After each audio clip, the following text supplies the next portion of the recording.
Now, do you think these 5 South African players who are on the World 15 are going to be looking to impress the Springboks? For sure. You know, there are some real key head-to-head matches, no more so than at hooker and at scrum half. You've got, for the World 15, you've got Rory Cockett. Now, he's a South African who used to play for the Sharks.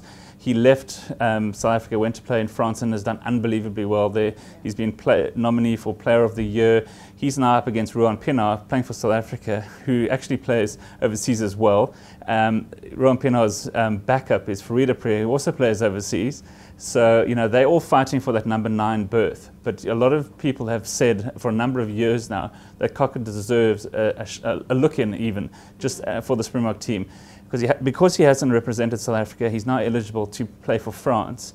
You know, you can't play for more than one country in terms of rugby. So as soon as he plays that first game for France, he can never ever again play for South Africa.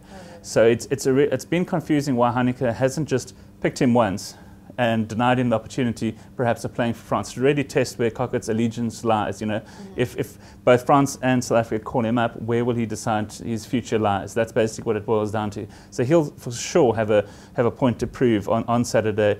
You know, is he going to be the big loss to South African rugby at scrum half? That, you know, we're going to see how good he is, but Heineke's never ever given him a chance. So that's the number 9. Then amongst the forwards at hooker again, you know, you've got Bismarck du Plessis, the number 1 perhaps a hook in the world, playing for the Springboks, but he's up against Craig Burden, who again used to play for the Sharks, grew tired of playing at number 2 behind both John Smith and Bismarck du Plessis, went over to Toulon in France, has played unbelievably well. They're now European champions, champions of France. He's coming back. He's up against his old teammate, if you like, at the Sharks, and he'll certainly have a point to prove. He's played some unbelievable rugby this year. I wouldn't even be surprised if he overshadows Bismarck. On current form, he's done really, really well. So, and then throw Schalk Brits into the mix, who also used to be playing for the Stormers. You know, he went over to Saracens in England, played fantastic ball, been up for a number of awards in English rugby.